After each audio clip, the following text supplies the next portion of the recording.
Hey guys, welcome back to my channel and please don't tease me. Now you know how to make children more fun, you know how to make teens fun, you already know how to play adults, but how do you make elders more fun? That's what we're going to talk about today. So when I was researching this video, I found that one of the top search queries for The Sims 4 was how to make elders die more quickly. And honestly, it was a little funny, but I sort of get it. After all, when you're done scaling up, having children and reaching the top of your career, what is there left to do but enjoy retirement, move to Solani and live on the beach? Whatever your playstyle, you don't actually have to put elders aside. You can make them help your current generation with skill gains, money and childcare. You can also use the MCC mod to help with things like their inheritance, which I won't get into here, but you can actually do. As always, you'll get the most out of this video if you own all of the packs. If you don't know where something is from, please ask me, since there is a chance I won't mention it at all. Before we get into how to live with your elder, let's talk about what happens to all Sims eventually and how death works in The Sims 4.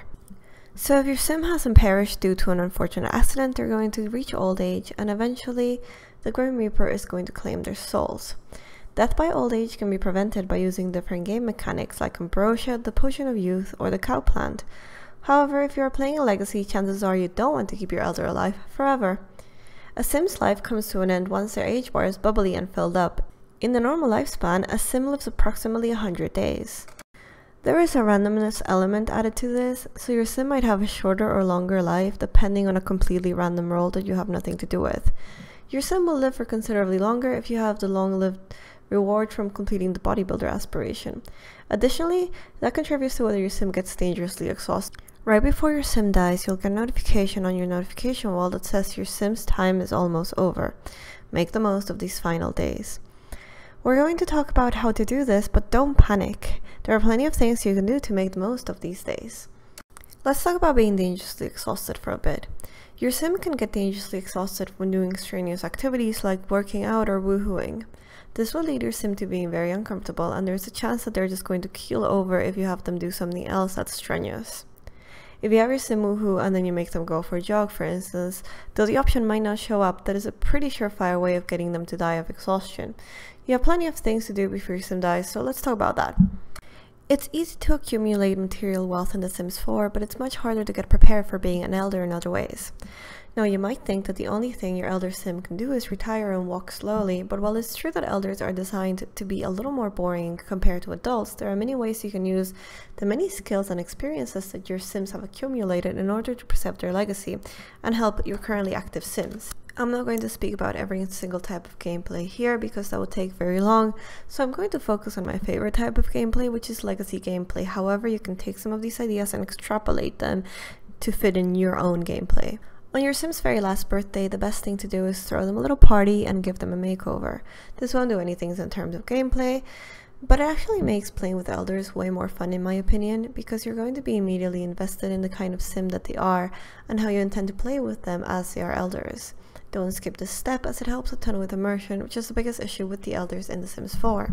After your Sim's birthday, if your Sim has accumulated enough wealth and you think it is time, you can click on their phone and click on retire.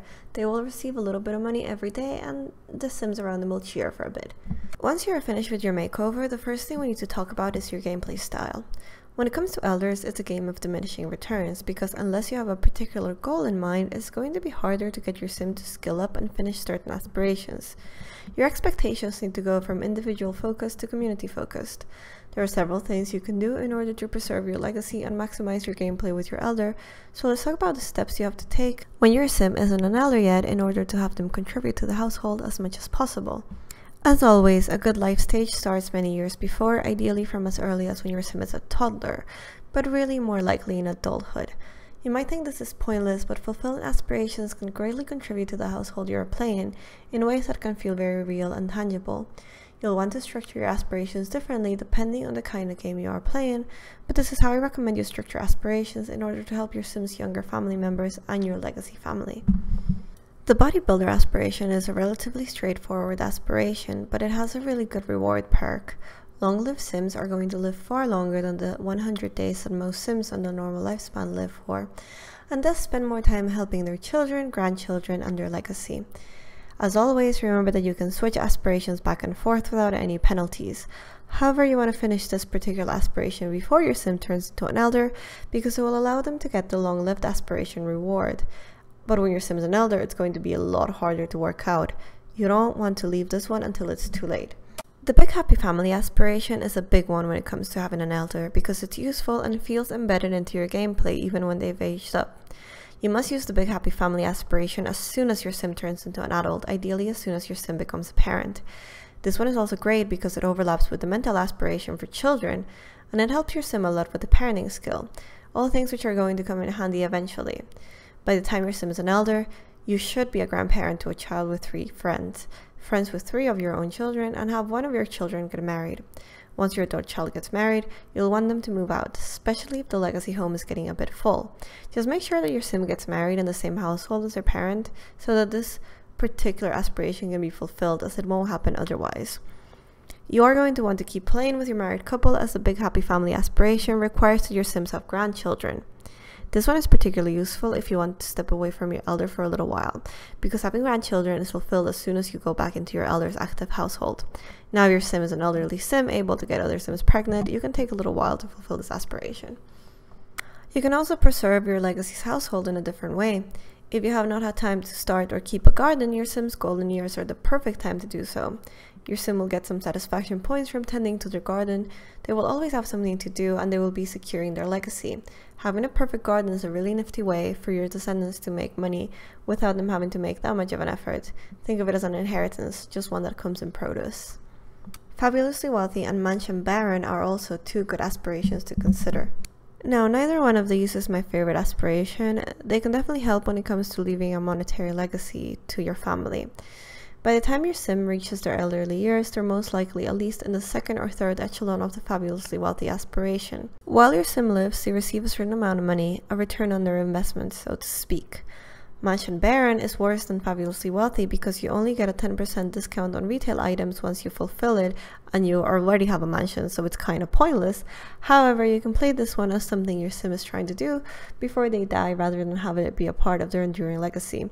This is a cute one if you want for your legacy to continue on with a huge mansion. The Soulmate aspiration is also really cute. If you've decided to move your family out instead and your sims are empty nesters, then the Soulmate aspiration can be a really good one. Your sim can date their spouse and go on vacations to places where you might not have taken them before. This is your chance to explore one of the rentals in Mount Hammurabi, Salvadorada, or even have your sims go to Batu. Your parents always said they'd go traveling when they retired, so why shouldn't your sims? Nerdbraid or Renaissance sim? If you're having a hard time thinking about how your sim can skill up, Nerdbrain and Renaissance Sim are both good aspirations to try. Getting Nerdbrain is particularly great because your sim can go around the legacy home and instantly upgrade every single object before they pass away. If your sim gets the professorial trait, they can spend their elderly years writing manuals that are very helpful for skill building for your younger sims. Play around with aspirations until you find ones which leave a lasting legacy. Most aspirations have reward traits that can only affect your sims or your sim's household while your sim is alive, but they can make a lasting difference in other sims' lives with some of them. For instance, professorial, as just mentioned, is extremely useful when it comes to helping your descendants skill up. So aside from being fun, you want to switch up aspirations because they'll give you those sweet reward points. You might be wondering why you want to accumulate reward points on a sim that you might not be using for that long, and the reason for that is simple. You want to use the aspirations that can affect sims around your elderly sim and can help them get set up for life. Let's discuss the rewards that you are going to want. The first reward that you're going to want is mentor. Your sim is able to mentor other sims the moment they get to level 10 on any skill, regardless of whether they have the mentor reward or not. The mentor reward, however, makes this quicker. You are not able to mentor all skills, however.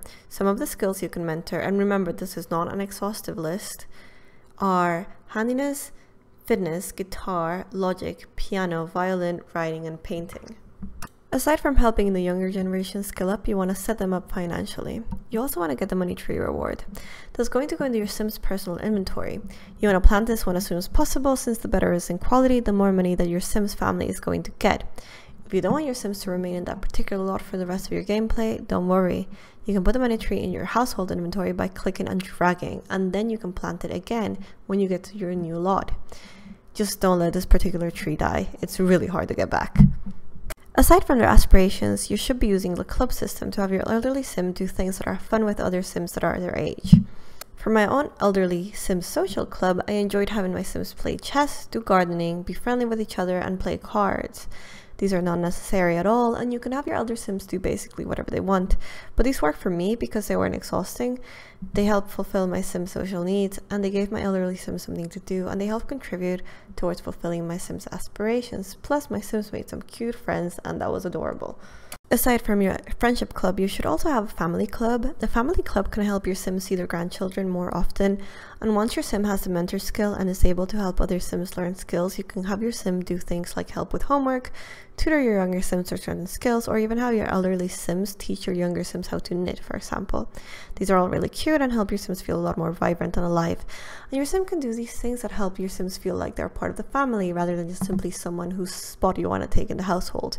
Your sim can have some adorable relationship names with their grandchildren, and because young sims are indiscriminate on who they ask for advice, you're going to be able to have a good relationship with them, and you're going to be able to influence them and who they become when they're adults. Of course, for your sim to even have a relationship with their grandchildren, they need to be old enough for that to happen, so make sure to keep that in mind and consider getting that long-lived reward. Now let's talk about the fancy club. Some people like making a club of fancy elderly sims, taking them out to brunch, having them wear expensive clothes, and having them do things like spa days. This is fun and you can play it in several different ways. For instance, you can have your sims be mean, you can have them be impolite, and you can have the group be infamous. This is really fun, or you can have them be really kind and tip a lot. It's up to you. And I mean tip buskers because you can't tip waiters in this game. Inevitably, death comes for all elderly sims.